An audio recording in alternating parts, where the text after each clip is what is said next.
What's up everyone and welcome to the data interpretation lecture 1।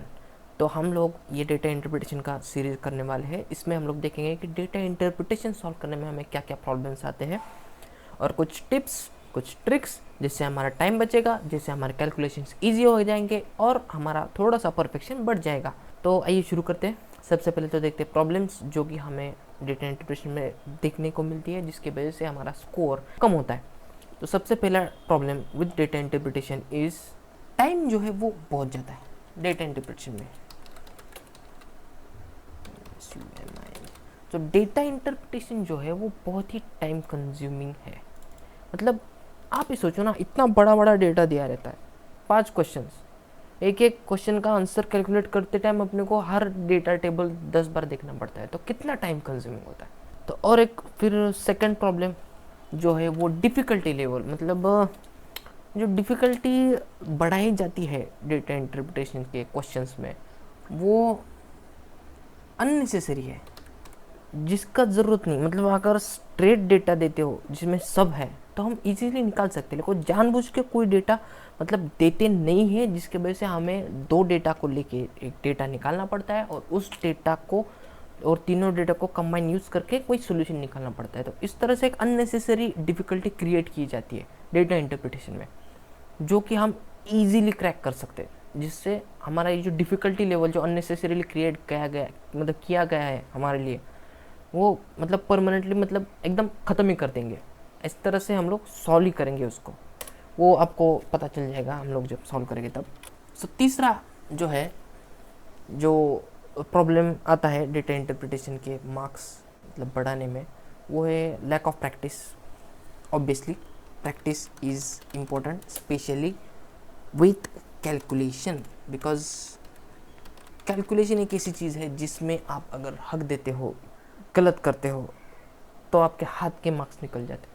मतलब silly mistakes भी बहुत महंगी पड़ती है, तो इसलिए कैलकुलेशंस के साथ कोई कॉम्प्रोमाइज़ नहीं, कैलकुलेशन का प्रैक्टिस करना शुरू करो। तो अब देखते हैं कुछ रूल्स मतलब जो मैं फॉलो करता हूँ जिससे मेरा स्कोर बहुत बढ़ता है। तो सबसे पहला रूल है वो है क्रिएट फार्मूला फॉर एक्स, मतलब फॉर्मुलेट फॉर एक्स। तो जो भी अपने को क्वेश्चन दिया है उसका डायरेक्ट फार्मूला बनाओ। ये जो है हमारे वो है रूल्स। तो फॉर्मुलेट फॉर एक्स क्या है अभी बताता हूँ आपको। तो यहाँ पर जो है वो एक एग्जांपल है जिसको हम थोड़ा जूम करते, बस इतना जूम बहुत है, दिख रहा है आपको, आई होप दिख रहा है। तो फॉर्मुलेट मतलब अभी मैं एक चीज़ निकाल के देखता हूँ, इसमें देखो क्या दिया है। In the following chart, first pie chart shows the percentage distribution of total students studying in different schools and this okay, मतलब जो पहला पार्ट चार्ट है उसमें जो टोटल स्टूडेंट्स है हर स्कूल में कितने हैं, कितने परसेंटेज, मतलब टोटल स्टूडेंट्स में से कितने परसेंटेज स्टूडेंट कौन से स्कूल में है, वो इसमें दिखाया गया है। And the second pie chart shows the percentage distribution total girl student studying in the schools. Same है, टोटल गर्ल में से इन कॉलेजेस में कितने परसेंट गर्ल्स है वो है, ठीक है। Total number of students in all the schools together is 30,000, ठीक है। तो एक नंबर दिया है 30,000, 3 4 जीरोज होते 30,000 के ऊपर, तो ये 30,000 है, उसका ये परसेंटेज है।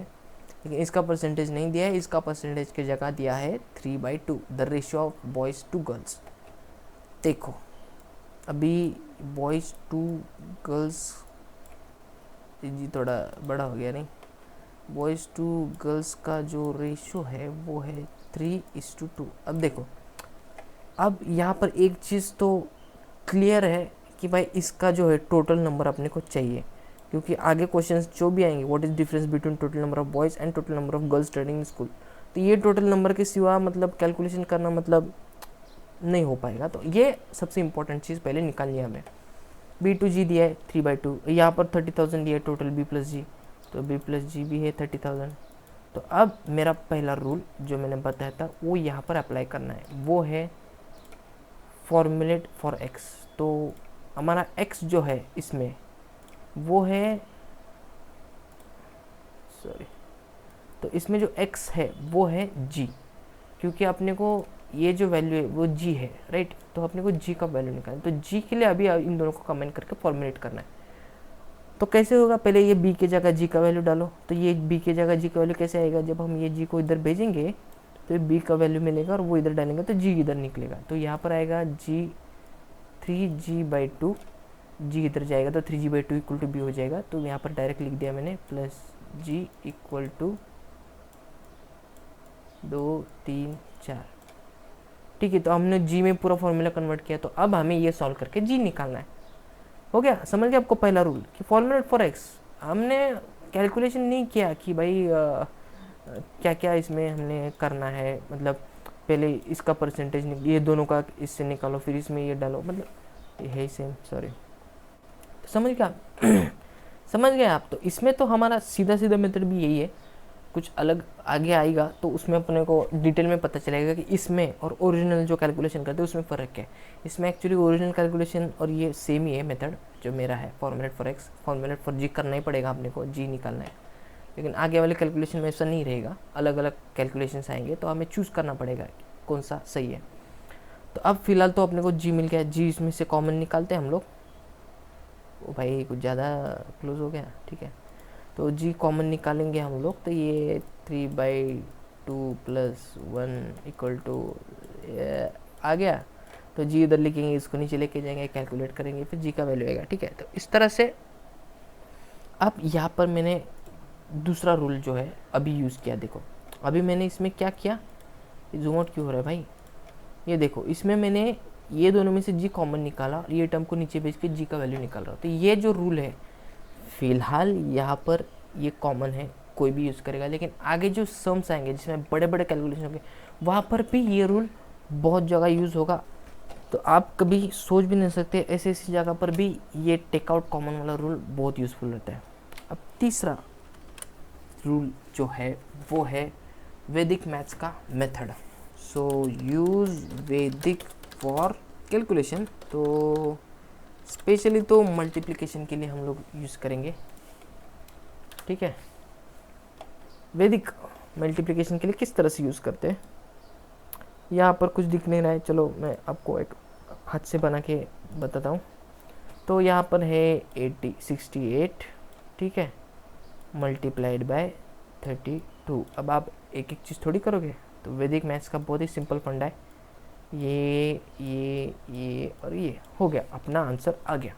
आपको लगेगा क्या है ये, अभी बताता हूँ। सबसे पहला स्टेप, पहला डिजिट का ये लाइन है अपना, ये लाइन का मल्टीप्लिकेशन मतलब पहला डिजिट 8 × 2 कितना आता है 16, 6। ये दूसरा डिजिट नहीं बनना है, यहाँ पर 1 लिख देना है, वो अपने को बाद में ऐड करना है इस डिजिट में, सेकंड डिजिट में। तो ये 6 आ गया।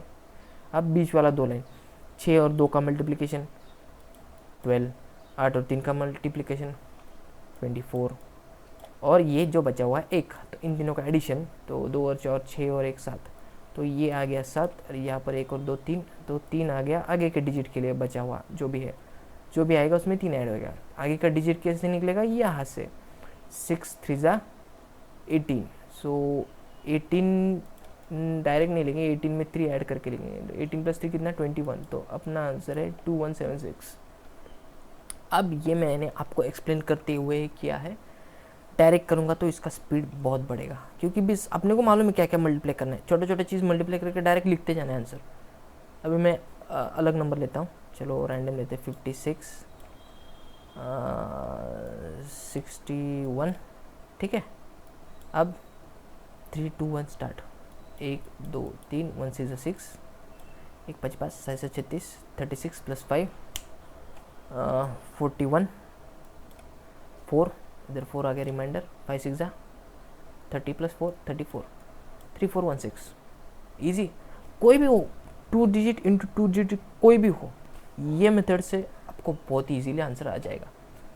आई होप आपको समझ गया हो, नहीं समझ गया तो अपने को आगे सब समझने वाला है। अगर इधर कोई कन्फ्यूजन हो रहा है, आपको कोई रूल नहीं समझ रहा है, डोंट वरी, आगे ये रूल्स हम अप्लाई करेंगे तो आपको अच्छे से समझ आएगा कि भाई ये है क्या चीज़। ये सबसे बेस्ट रूल है, राउंड फिगर।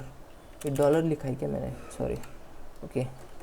सो राउंड फिगर, मालूम है राउंड फिगर सबको पसंद है, कुछ लोगों को कर्व भी पसंद है, लेकिन अपने पास अलग फिगर की बात चल रही है।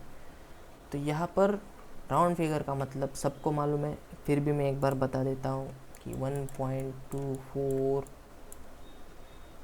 इंटू 24.6। अब इसको कैसे करेंगे आप? बहुत ही सिंपल है, 1.24 से हम लोग 1.2 करते हैं, ठीक है, और 124.6 का हम लोग 25 करते हैं क्योंकि वो 5 के ऊपर है, तो ठीक है, राउंड फिगर कर दिया। अब मल्टीप्लाई कर लो, जो भी आंसर आएगा वो आएगा, उसके क्लोज वाला आंसर तुमको ढूंढना है। अब इसमें मैंने कम किया है, सॉरी ये जो है ये नंबर में मैंने बढ़ाया है, सॉरी 24 का 25 किया है, 24%, इसमें मैंने कम किया है।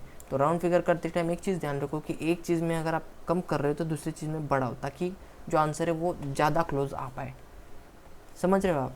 तो इस तरह से राउंड फिगर का जो मेथड है वो भी आप ध्यान में रखो। तो ये जो है ये 4 रूल्स आप फॉलो करो, आपका क्वांट जितना अभी आपको डिफ़िकल्ट जा रहा है उससे तो ईजी हो जाएगा। सो that's it for the lecture 1। मैंने सोचा था ये सॉल्व कर लूँगा लेकिन टाइम नहीं है। हम लोग ये वाला सम सॉल्व करेंगे कल से, ठीक है। सी यू नेक्स्ट टाइम। ये देख लो, तुमको अगर जम रहा है तो सॉल्व कर लो, कल हम लोग इसका सोल्यूशन देख लेंगे। So that's it for day guys, see you next time.